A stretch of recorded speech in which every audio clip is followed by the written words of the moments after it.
मैं doctor Ramesh Sharma, associate professor botany, government college Kotputli. आज हम ultrastructure of fungal cell, जो कवक कोशिका है, उसकी पैरा संरचना किस प्रकार की होती है, इसके बारे में बात करेंगे। एक जो कवक कोशिका है यूकैरियोटिक संरचना प्रदर्शित करती है। इसमें क्लोरोप्लास्ट के अतिरिक्त सभी प्रकार के कोशिका उपांग पाए जाते हैं। इनमें क्योंकि क्लोरोफिल नहीं होता है, क्लोरोफिल रहित पादप हैं ये, तो इसलिए इनमें क्लोरोप्लास्ट नहीं पाया जाता है। उसके अलावा सारे उपांग जैसे केंद्रक, mitochondria, endoplasmic reticulum, ribosome, Golgi bodies इत्यादि इनके अंदर पाए जाते हैं। तो अन्य यूकैरियोटिक कोशिकाओं से विपरीत इनमें राइबोसोम कोशिका द्रव्य में स्वतंत्र रूप से फैले हुए पाए जाते हैं और जो एंडोप्लाज्मिक रेटिकुलम है उस पर ये संलग्न नहीं रहते। यहाँ एक विशेष प्रकार की संरचना लोमासोम भी पाई जाती है कवक कोशिका में। ये ग्रेन्यूल्स अथवा वेसाइकल्स के समान संरचनाएं होती हैं जो सेल वॉल और सेल मेम्ब्रेन के बीच अनेक स्थानों पर बनती हैं। इनके कार्य के बारे में अभी निश्चित जानकारी नहीं है। कवक कोशिका में कोशिका द्रव्य एक बड़ी रिक्तिका या वैक्यूल को घेरे हुए प्लाज्मा मेम्ब्रेन के ठीक नीचे एक पतली परत के रूप में पाया जाता है। अब हम एक एक करके बात करेंगे कोशिका भित्ति और संरचनाओं की। तो ये सबसे पहले यहाँ हम इसमें इस डायग्राम में देख सकते हैं, ये वेसाइकल्स हैं, ये माइटोकॉन्ड्रिया हैं, ये सेल वॉल है, ये Golgi bodies, endoplasmic reticulum, nucleus, vacuole और ये फैट बॉडी, वसा की बॉडीज़। तो सबसे पहले सेल वॉल की अगर हम बात करें कोशिका भित्ति की, तो जो कोशिका भित्ति है स्लाइम मोल्ड्स को अगर हम छोड़ दें तो शेष सभी कवक प्रजातियों में आवश्यक रूप से ये सुस्पष्ट कोशिका भित्ति पाई जाती है। ये भारी वातावरण जीव द्रव्य के बीच एक अवरोध या सीमा के रूप में प्रस्तुत होती है। इस प्रकार कोशिका भित्ति कोशिका को परासरणी अपघटन के विरुद्ध संरक्षण प्रदान करती है। भित्ति का इलेक्ट्रॉन सूक्ष्मदर्शी की सहायता से अध्ययन करने पर बहुस्तरित संरचना दिखाई पड़ती है।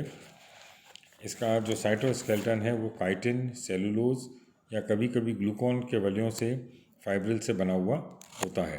काइटिन नामक पदार्थ जो है वो एक एन एसिटाइल बी ग्लूकोसामीन का पॉलीमर होता है।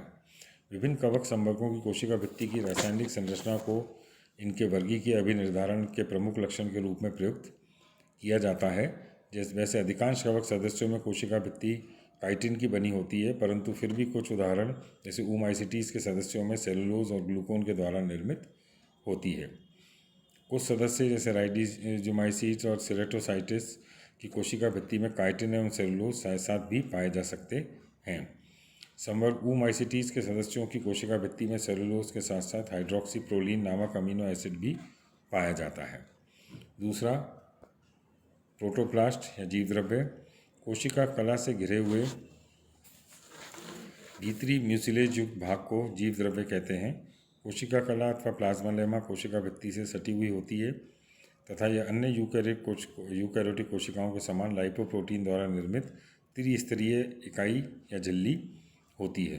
कुछ स्थानों पर कोशिका कला अंडाकार, नलिकाकार, गोल या पुटिका के समान अंतर्वलय या इन्वेजिनेशन इनमें पाए जाते हैं। ये अंतर्वलन संरचनाएं लोमोसोम्स कहलाती हैं, जो कोशिका कला के अतिशाखन या प्रोलिफरेशन या पुटिका समान संरचना से कलिका के रूप में उत्पन्न होते हैं। इनको प्लाज्मा लेमासोम्स कहते हैं। कोशिका के भीतरी भागों में विभिन्न पदार्थों के ट्रांसपोर्ट के लिए लोमोसोम्स एक विशिष्ट आंतरिक झिल्ली इनर मेम्ब्रेन सिस्टम का निर्माण करते हैं। फिर कोशिका अंग, सेल ऑर्गेनेल्स, जो विभिन्न कोशिका अंग पाए जाते हैं इनके अंदर, वो जैसे माइटोकॉन्ड्रिया, सबसे पहले माइटोकॉन्ड्रिया, ये लंबी बहुरूपी बड़े परिमाप की संरचनाएं होती हैं। इनकी आकृति जो है यूकैरियोटिक कोशिका के माइटोकॉन्ड्रिया से मिलती जुलती है, परंतु इनमें केवल ट्यूबुलर क्रिस्टी ही पाए जाते हैं। फिर माइक्रोबॉडीज़, ये बहुत छोटी एकल झिल्ली से घिरी हुई अंडाकार या गोल संरचनाएं होती हैं जो पेरोक्सिसोम या ग्लाइऑक्सिसोम से मिलती जुलती होती हैं। तीसरी, एंडोप्लाज्मिक रेटिकुलम। अधिकांश कवक कोशिकाओं में एंडोप्लाज्मिक रेटिकुलम जो तंत्र है वो बहुरूपी झिल्ली और पुटिकाओं द्वारा निर्मित एवं कोशिका में विस्तृत रूप से फैला हुआ पाया जाता है। इनकी जालिकाएं जो हैं वो खुरदरी और चिकनी दोनों प्रकार की हो सकती हैं। फिर नेक्स्ट लाइसोसोम्स। कवक कोशिकाओं में भी जंतुओं के समान एकल झिल्ली से घिरी हुई लाइसोसोम्स के समान करने वाली संरचनाएं पाई जाती हैं जो जल अपघटनकारी एंजाइम से भरी हुई होती हैं।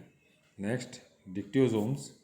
ये भी कवक सूत्री कोशिकाओं में बहुतायत से मिलते हैं, परंतु जाइगोमाइसिटीज में इनका अभाव होता है। वेसाइकल्स या पुटिकाएँ। सामान्यतः कवक कोशिकाओं में 50 से लेकर 200 तक वेसाइकल्स पाई जाती हैं। इनका प्रमुख कार्य कोशिका भित्ति एवं डिक्टियोसोम तक विभिन्न पदार्थों के ट्रांसपोर्ट का होता है। नेक्स्ट वैक्यूल्स या रिक्तिकाएँ। ये कोशिका की प्रारंभिक अवस्था में रिक्तिका नहीं पाई जाती, परंतु जो मैच्योर कवक सूत्र हैं उनके विभिन्न भागों की कोशिकाओं में छोटी छोटी रिक्तिकाएँ देखने को मिलती हैं और ये आपस में जुड़कर एक बड़ी रिक्तिका बना लेती हैं। इनमें वॉल्यूटिन ग्रेन्यूल्स और पिगमेंट्स तथा प्रोटीनीय पदार्थ पाए जाते हैं। फिर केंद्रक। ये यूकेरियोटिक कोशिकाओं के समान ही केंद्रक इनमें पाया जाता है। सामान्यतः कवक कोशिकाओं में केंद्रक की आकृति गोल, अंडाकार या दीर्घवृत्ताकार होती है। यह धुरी, छिद्रिल एवं जटिल झिल्ली द्वारा घिरा हुआ होता है। Cell inclusions. प्राय कवक कोशिकाओं में विभिन्न प्रकार के इंक्लूजन जैसे एंडोप्लाज्म, ग्लाइकोजन के कण पाए जाते हैं। इनके कोशिका द्रव्य में स्टार्च तथा लवक नहीं मिलते। और फिर रिजर्व फूड मटेरियल सबसे एंड में। अधिकांश कवक प्रजातियों में संचित खाद्य पदार्थ जो है वो ग्लाइकोजन या फैट्स के रूप में पाया जाता है। स्टार्च का यहाँ पर पूर्णतः अभाव होता है। तो ये जो एक कवक संरचना, कवक कोशिका है, एक कवक कोशिका की एक सेल के अंदर क्या क्या संरचनाएं पाई जाती हैं या उसका अल्ट्रा स्ट्रक्चर क्या क्या होता है, कौन कौन से कोशिकांग उसके अंदर पाए जाते हैं, इसके बारे में हमने बात की। कोशिका भित्ति और प्लाज्मा लेमा, उसके बाद जीव द्रव्य, और जीव द्रव्य के अंदर जो सेल ऑर्गेनेल्स कौन कौन से कवक के अंदर पाए जाते हैं।